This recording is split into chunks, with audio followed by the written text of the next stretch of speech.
Hey, and welcome everyone. Today on Skylines Summer Session, myself and Gregor Suttie have Wesley Haakman.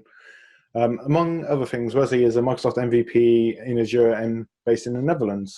Welcome, Wesley. It's great to have you on the show today. Today, I hear you're going to talk to us about Azure CSPs and MSPs. So let's kick things off by you telling us a bit about yourself and what you do for your job.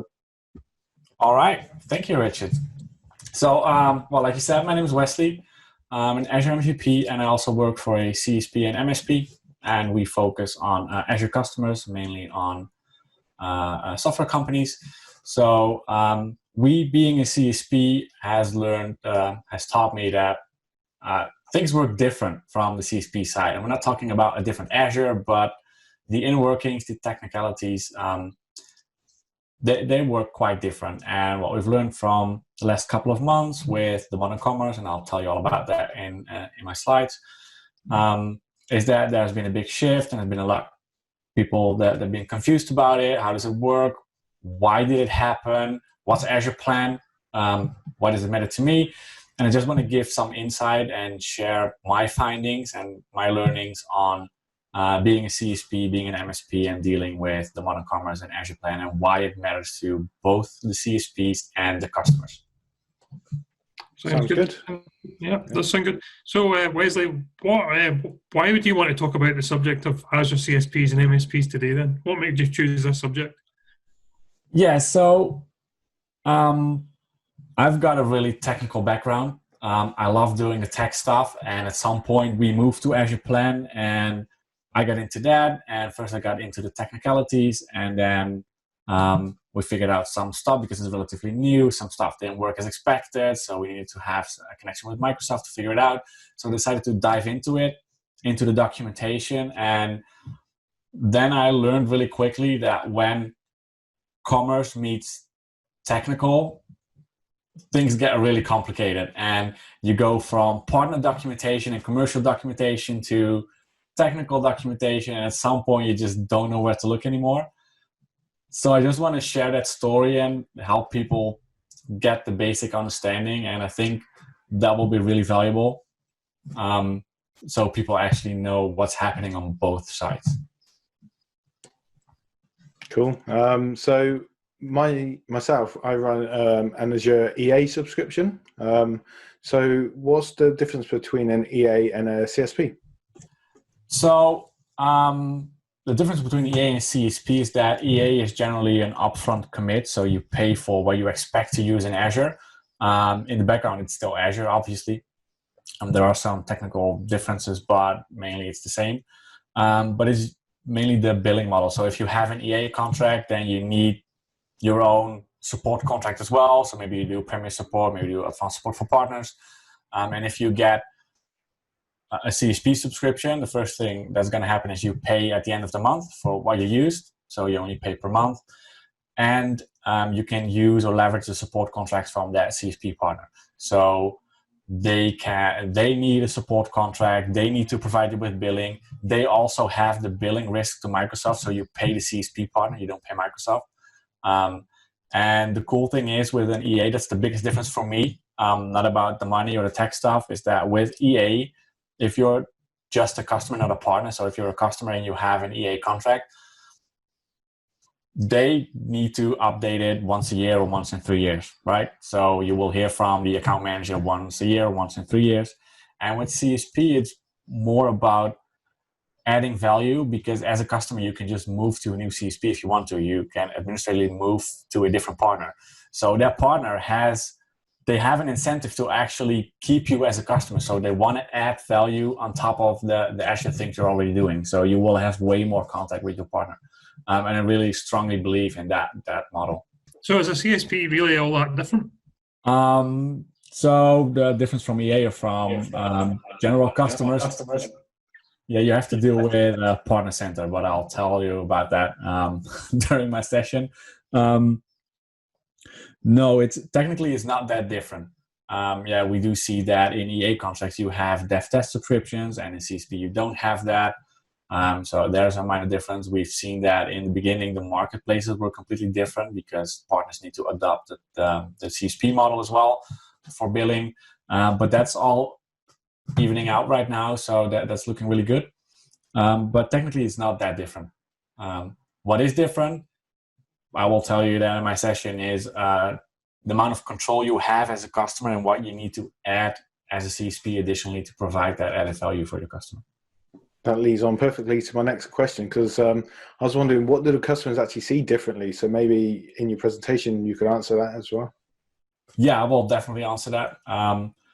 The main thing is that because you don't have the billing relationship directly with Microsoft, that's the biggest difference for me, is that you need your partner to do some stuff. So if you need a new subscription, you need your CSP partner. If you need new Office 365 licenses, you need your partner. If you have a credit card subscription, pay-as-you-go stuff, or an EA, you're completely in control of that. You have that enterprise agreement portal, that EA portal as well. You don't have that as a CSP customer. So the CSP partner needs to add value in the forms of a cloud management portal or whatever they want to do. But that's the difference you see. So you see a big difference between CSP partners as well. Some provide that, some don't. I think that's your way as a customer to shop for the best partner. Nice one. Okay, so I believe you've got a demo and some slides for us, Wesley, is that right? Mm-hmm. Yeah, so I've got a small demo of some automation against the management APIs on how we do it. And I've also made quite some screenshots, as Partner Center contains a lot of customers. So showing that live can be quite challenging at scale without disclosing too many details. So I had to blur some stuff out, but I hope it will be really valuable. So Azure for CSPs and MSPs. Let's see if we can go to the next slide. Yeah, well, obviously I already introduced myself, so we're going to skip that real quickly. If you want to add me on Twitter, LinkedIn, send me an email if you got questions. Please do so. Always happy to help. So the agenda, what I want to start with, because there's a lot of confusion on that as well, is the terminology. Then I want to look at the modern commerce things, the billing profiles, and once I get to that, you will understand what they are and what they do. We'll look at Partner Center, how you can access customer environments, and that is also a big change between CSP and EA, and that's more of a managed service provider thing. And then we'll look briefly at incentives and partner earned credits. Those are really commercial things, but they have, especially partner earned credits, have a technical impact, or you need to manage that from a technical side. So it's really important to understand that they exist and how they work. Because if you don't, your CFO or your commercial guy will phone you and tell you, hey, I'm not getting the money I need. So the terminology, when we talk about CSP, and we've mentioned it quite a few times now, is actually cloud solution provider. So for short, CSP. You have two types of CSP. It's actually a third one, but we'll leave that because it's similar to the tier 2. You have a tier 1 and a tier 2. So a tier 1, and that's what we'll mainly be talking about today. They are usually managed service providers. What happens is they have a relationship with Microsoft, the CSP status, tier 1 status, and you get a subscription from that CSP partner. That's a tier 1 model. You also have the tier 2 model. So then you have Microsoft, you have a large party in between, like the large account resellers that we used to know in the EA times. And then you have a reseller that will actually sell you that subscription. So there's two parties in between before you actually get Azure.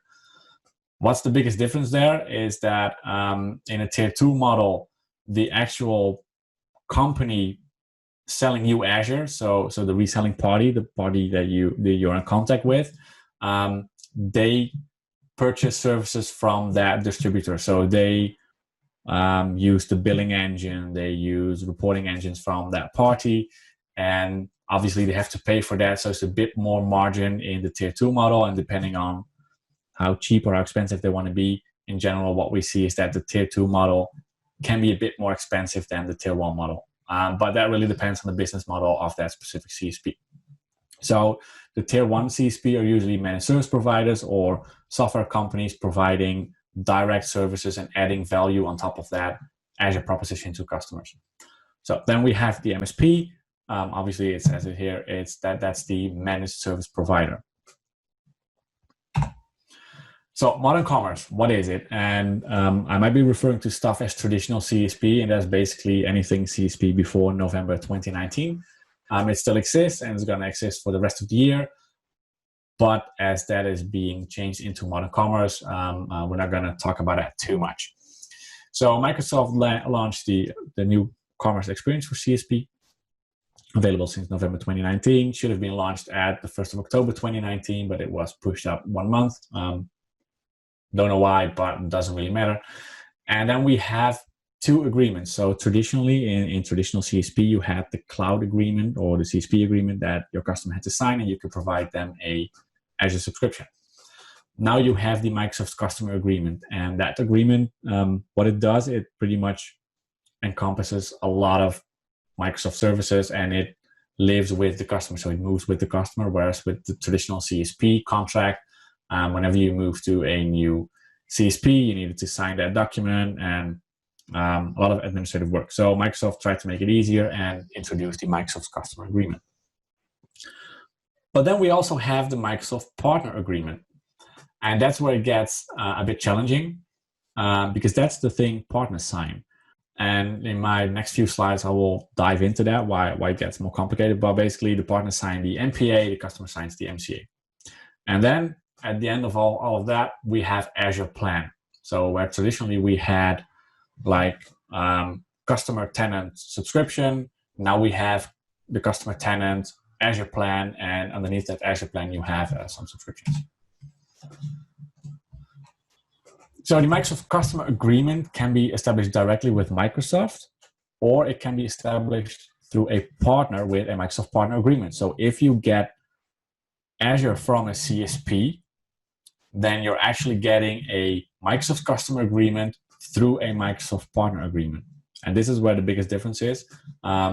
If you have it directly with Microsoft, you have different levels of control over the stuff you're doing as opposed to doing it through a CSP.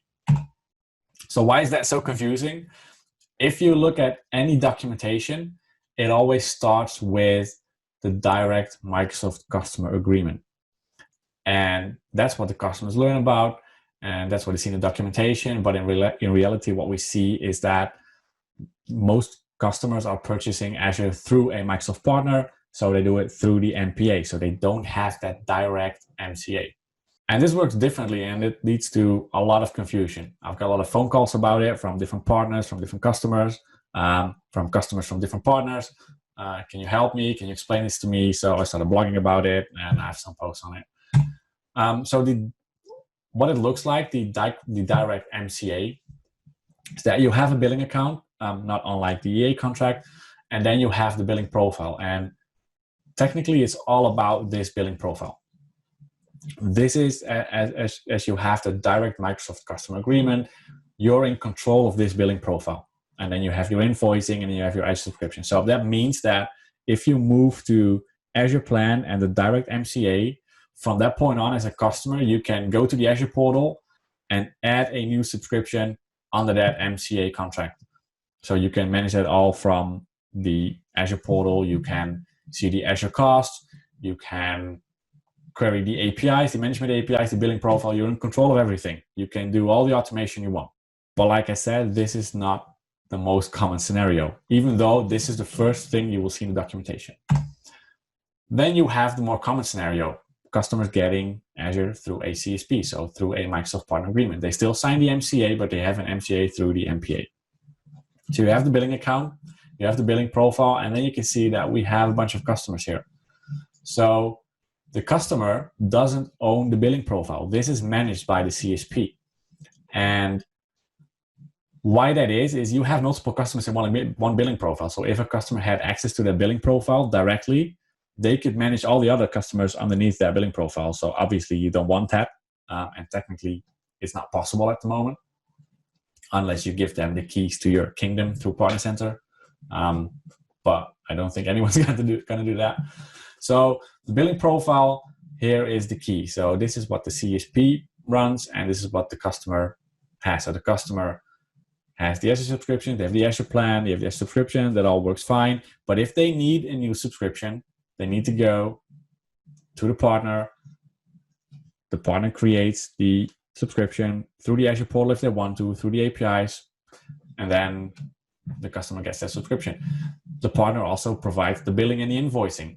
The partner can also toggle the policy. Can the customer see the actual Azure pricing in the Azure portal? If you're a CSP customer and your subscription says Azure Plan and you don't see dollars when you create new resources, you don't see the actual pricing, your partner can actually enable that.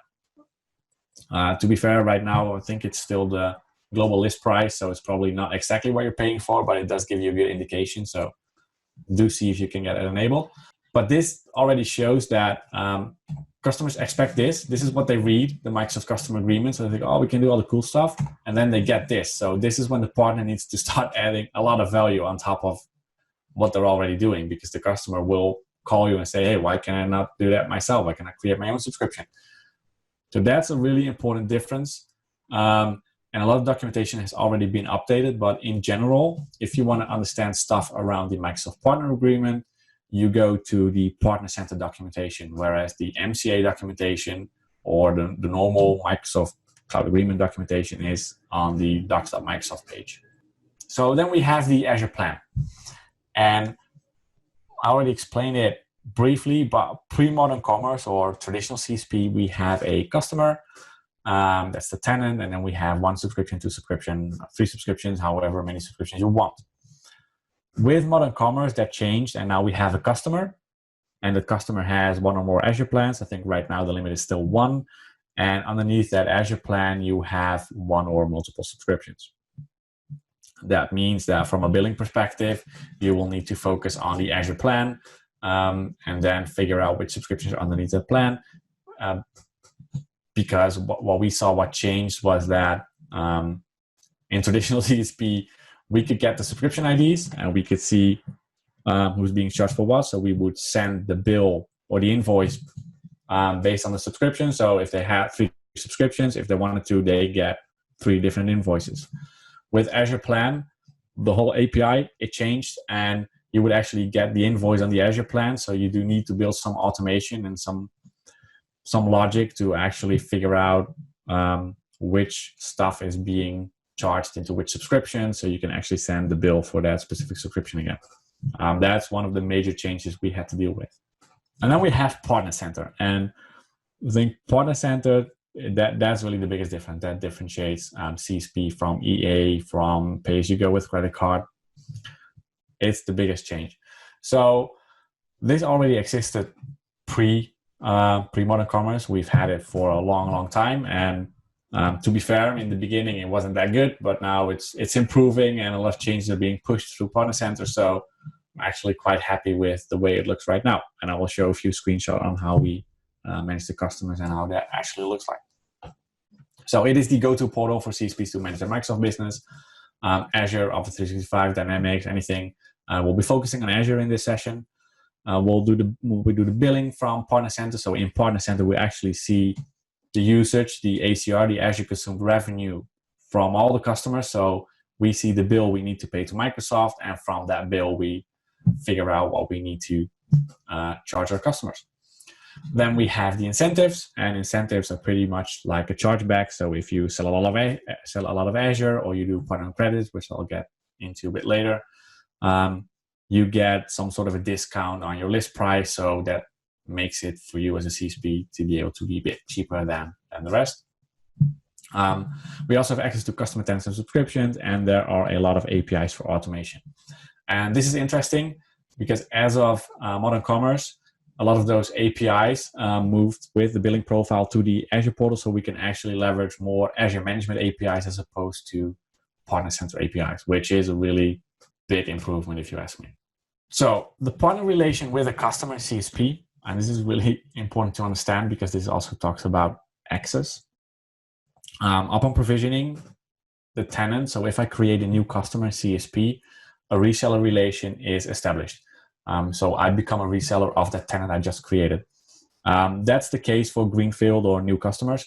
It can also be achieved through a reseller request. So if someone is already running Azure and they have some subscription, doesn't have to be CSP, but we want to provide them with a CSP subscription, we do a reseller request. The global admin of that Azure AD will approve that reseller request, and then they become visible in CSP. That looks like this. So this is Partner Center. And here I have a test customer, demo customer, Cloud Adventure. So when that reseller request is approved, then the customer will show up as a company in my customers overview. And I can see the primary domain name. I can see that my relationship is cloud reseller. And if I drop down that box, we'll do it in a couple of slides. If I drop down that box, then I have a bunch of options. So what I can do from my Partner Center is actually access customer environments. And this is where it gets a bit tricky, or this is where some customers get nervous, or when I get nervous, or where I got nervous when I first started using a CSP and Partner Center, because my first thought was, who thought of this? Why is this happening? I do understand why, but I was a bit surprised. So CSPs can, if the customer consents it, so with consent, can access customer tenants and subscriptions. That consent is through delegated admin privileges, and it's called admin on behalf of access. So what's happening is when I establish a relationship with the DAP enabled, I will get a forum principal in that customer tenant. You cannot see it in Azure AD, but you can query it with the CLI, and then you can find it. And that forum principal can be used to log into the Azure AD. So if my delegated admin privilege is enabled, then I will be a global admin on that tenant. If it's not enabled, then obviously I won't be the global admin. And then that forum principal can also be used to provide role-based access to a subscription. So what you'll see if you're a CSP customer, 99% of the time, or maybe 99.999% of the time, you will see, if you go to the subscription, you go to access control, you will see a forum principal that has owner access to the subscription. So that's not really that transparent. And if you remove that forum principal, so specifically in the tier 1 model where you have a managed service partner, that also means that you're pretty much revoking access from that partner to your subscription. So you probably don't want to do that, or you want to have an alternative. Well, that alternative we'll get into.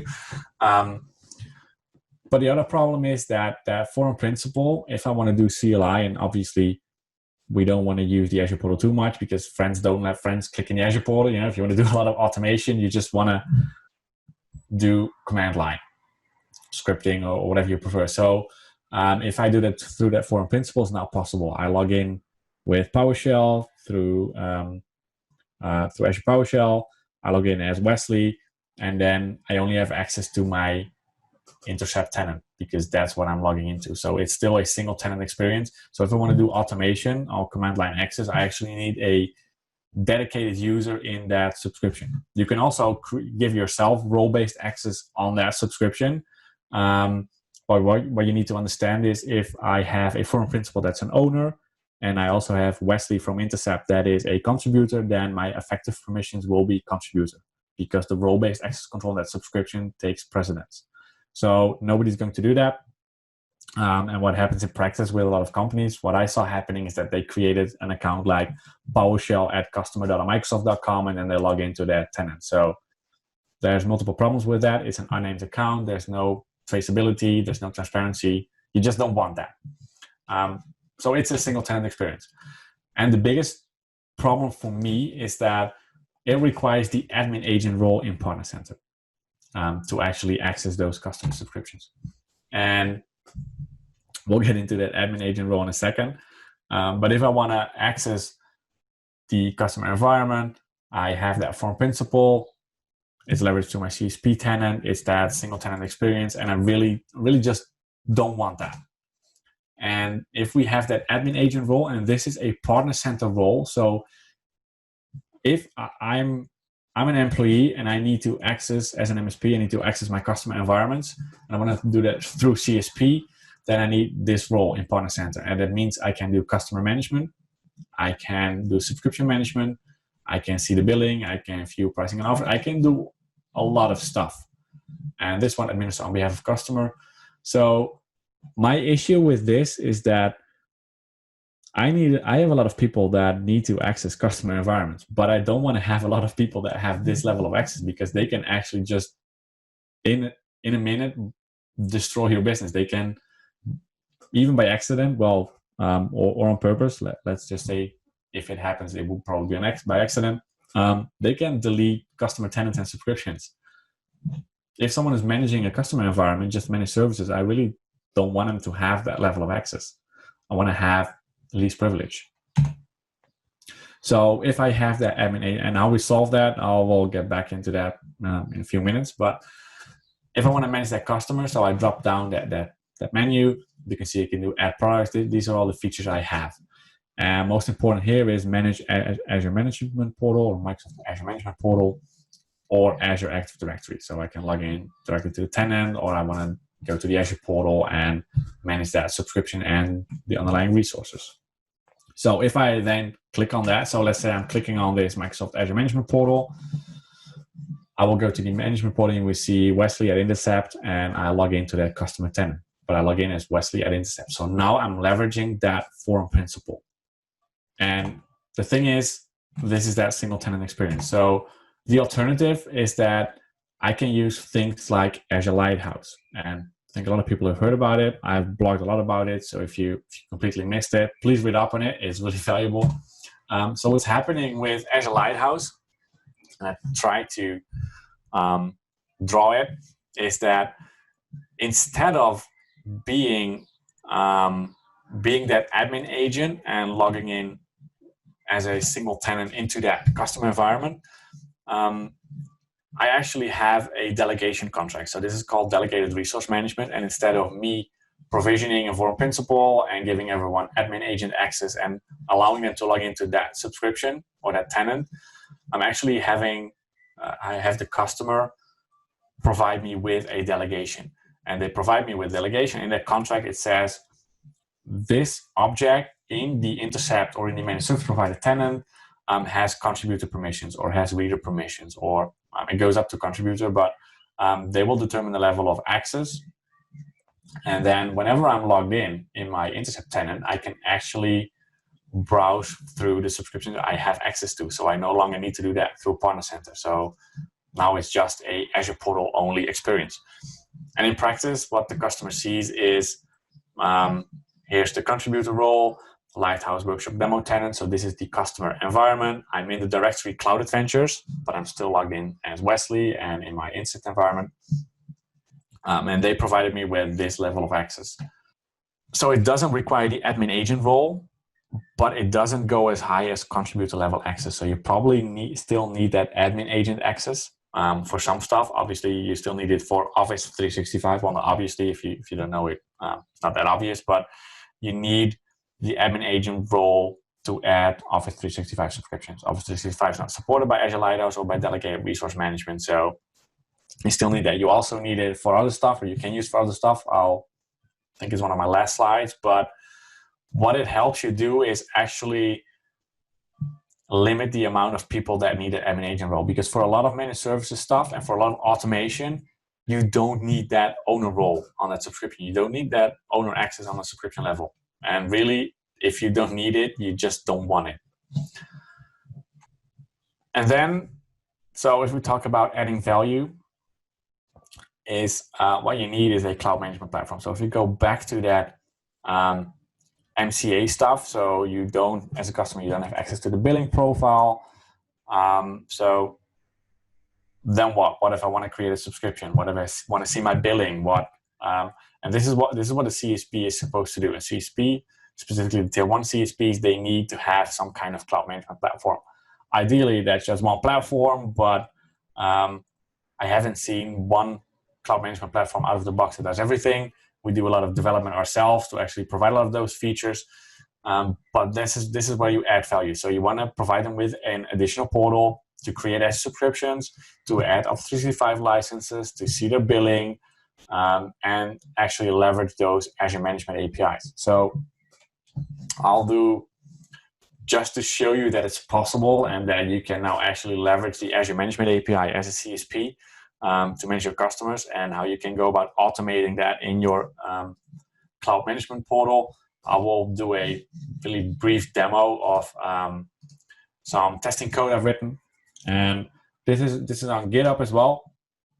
And there's actually people contributing and improving it, because this is kind of a a hot topic when it comes to CSP and automation. So what we're going to do is, and this is important to understand the difference. In the past, we wouldn't use this management API. We would use the Partner Center APIs. And that means that I need a key for my Partner Center. And whenever I need that key, I need like the keys of the kingdom. The keys to that API can do everything. So once I have that access, if I build automation and I make a mistake, I can cause a whole lot of trouble. And as we're already doing a lot of automation on Azure itself, it's a really big win that we can now actually do automation against the Azure management APIs. So what this will do is actually create a subscription. So if you have a CMP, a cloud management portal, you want to provide the customer with the ability to create a new subscription, because under the MPA, they cannot do that themselves. So what you will provide them with is not this exact code, because you want to have a nice, really nice page that they can use, but this is how the API works in the backend. What we're doing is we're going to the billing account, we're accessing our billing account as a CSP, we get the customer ID, and then we create a subscription. And a subscription takes a name and a SKU ID, and this is just the CSP Monocommerce Azure Plan subscription. And then we just invoke it to the API. So there's really not a lot of magic in here. It's really quite next finish, or it's not that hard. And what happens if I create a customer? So create a subscription from MPA, customer name Cloud Adventures, the one we just had, and we call it Skylines subscription. And hopefully I'm still logged in. And it should just wait a couple of seconds and then succeed. And it did. So what happened right now is if we go to the Azure portal, and you can see I already did a lot of testing before this. Let's try to refresh it, see how fast it goes. We want to do more. We'll still have 13 subscriptions, so it doesn't show it just yet. But you can see I've created quite some subscriptions. We can now provide that through automation. So if the customer goes to the CMP, we actually do the same queries, obviously not in PowerShell, but we do provide them with the ability to create subscriptions by themselves. And the same goes for Office 365. But this is what Monocommerce brought us as well. Because if you automate your CMP to Partner Center, then it's just too much access, if you ask me personally. So it shows 14 subscriptions right now. So we'll just untick this box and we see these Skylines subscriptions here. So it's quite easy to actually automate the creation of a subscription through relative easy scripting. It does look like a lot of code, but basically we're just querying the first API. So where's my billing account? What's my billing account name? And then underneath that billing account name, we have customer. So this is exactly the same as the sheet that showed you billing account, billing profile, customer. That's what's happening here. So we go from top to bottom, then create the subscription.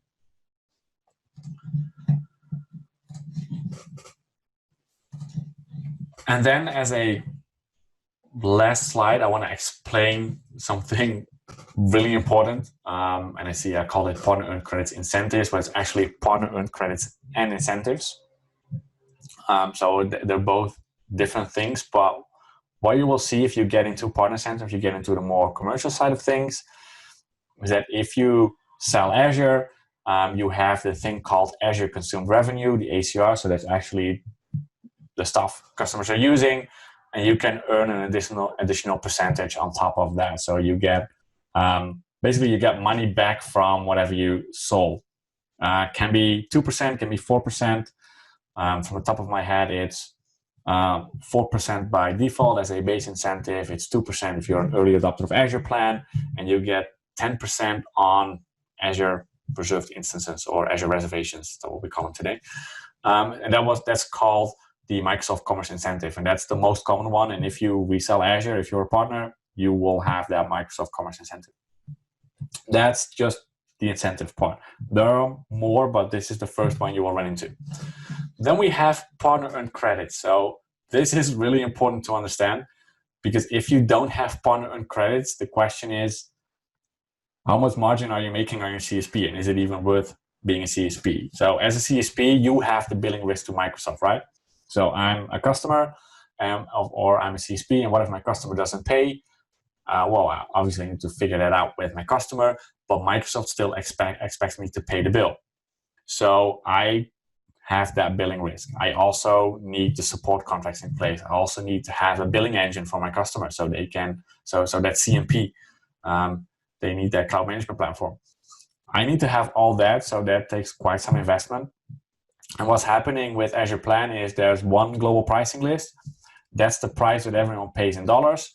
And if you have the right level of access, which is the admin on behalf of, so that forum principle as a CSP, if you're a tier 1 CSP, you have that forum principle that we talked about, then you are eligible for partner credits, or you use Azure Lighthouse, or you have a direct role-based access control assignment. So Wesley from Intercept has access to that subscription, then, or to that resource, because it is done on a resource level, then you get partner credits on that resource.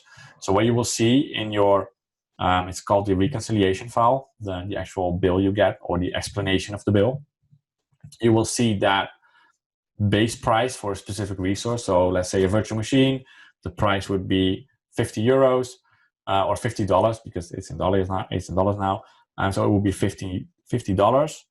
If I get partner earned credits on that resource, I get a discount of 15% on that base pricing. So that would make CSP cheaper than the global pricing list. If that means that 15%, I can use that to manage and run my CSP business. Obviously, you want to make money being an MSP as well, because you want to sell your MSP contract, you want to have the SLAs in place, but to be cheaper as a CSP than the rest, or to have the basic financials to run your CSP business, you actually need something like partner credits. In traditional CSP, there was a discount as well. And now in Azure Plan, we have partner credits. So why is it important from a technical perspective? If you don't have that admin on behalf of access, you don't have Azure Lighthouse or a direct role-based access control assignment, then at some point, when your financial guy or financial person will figure out that there is no 15% discount, they will ask you to figure that out. So that's something you need to take into account when you provision access to a customer subscription.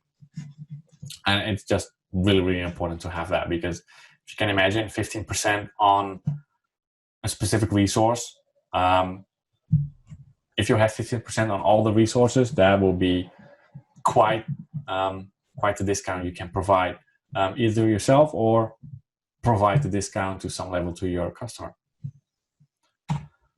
And that is, in a nutshell, what it means to be a CSP and an MSP on Azure. And that is the story I want to share. And I hope I didn't overcomplicate it. And I hope it's more clear to people what it actually means to be a CSP and what you can expect as a customer, what you should expect as a customer. Great stuff, Wesley. Yeah, great stuff. Excellent. Amazing. Got a couple more questions for you before we hit the fun questions, Wesley. So you said earlier that CSPs can access customer environments. Can customers revoke that access if they need to? Yes, they can. If I go to that subscription, I can actually delete that forum principle and I can disable the access. But so you can disable the access to the subscription, or you can disable the reseller relationship. But that means that as a CSP partner, you can no longer log into that customer environment, and you can no longer provide that support, and you can no longer create subscription for them. So that's important to understand. And that's why, to be really transparent, you probably want that forum principle to be there. You want to be transparent to your customer how many people have that admin agent role, and you need to make clear that you will be accessing that environment through something like Azure Lighthouse. So the default will be Azure Lighthouse, and for some things you might want to use the admin agent role, but that should be really limited to just a few people. You need to be really transparent about it. You need to have that in your SLA as well with the customer. Nice. So, like, I'm sure a lot of our viewers are sort of wondering, what would your advice be to CSP or not to CSP? Yeah, definitely CSP. We make money from CSP. No, it really depends. I really prefer the CSP model, like I explained in the beginning, because it really drives partners to add value for the customer. I rarely see, only the really big enterprise I see starting with an enterprise agreement. And from what I understood, Microsoft is not that savvy anymore to provide enterprise agreements. So if you want to have a good level of support, you want to have the access to support personnel and indirectly to Microsoft support, then CSP would really be the preferred way. I really like the model. I would definitely go with CSP. Okay. So we've got a couple of fun questions for you now, Wesley. So I know you're like me and you're on your computer 24 hours a day. What do you normally do to relax? What's your sort of hobbies? What do you do at the weekends when you're not on your computer? I like to go running. I actually go running pretty much every day. So I think that's the working from home thing. So before the working from home, I used to travel a lot, either locally or to different countries to give workshops, and really love doing that. So that was my way away from the keyboard, from the computer. And then we all started working from home. And then what I quickly learned, and I've always been running, is that I spend way more time behind the computer than I should be doing. So I actually made a schedule. I go running every other morning. I do different sports. That's really my way to relax. And what I've learned pretty quickly, I must say, is that it benefits your work as well, benefits your concentration. So yeah, it's mainly running or walking the dogs and stuff like that. Oh, cool. So I just heard you mention your dogs. I've been told that your dogs write better code than you. Is that true? Yeah, I posted a picture of my dog right behind the computer. Yeah. Yeah, no, we've got multiple dogs. We got 3 actually. Well, one of them, he usually, when I'm in my home office, I have a chair here next to me, and he usually just sits on that and just watches the stuff. Yeah, I have no idea why. He just does that. That's awesome. Wesley, thanks for your time as always. It's been a pleasure chatting to you. I know myself and Richard probably learned quite a lot about CSPs and MSPs. Definitely. And what it stands for, because to me it was very confusing before. So thanks for taking the time to explain it. Brilliant demo as well, and love the slides. So thanks on behalf of myself and Richard. Thanks for your session today. Brilliant stuff. Right. Thank you. Thanks for having me. You're very welcome.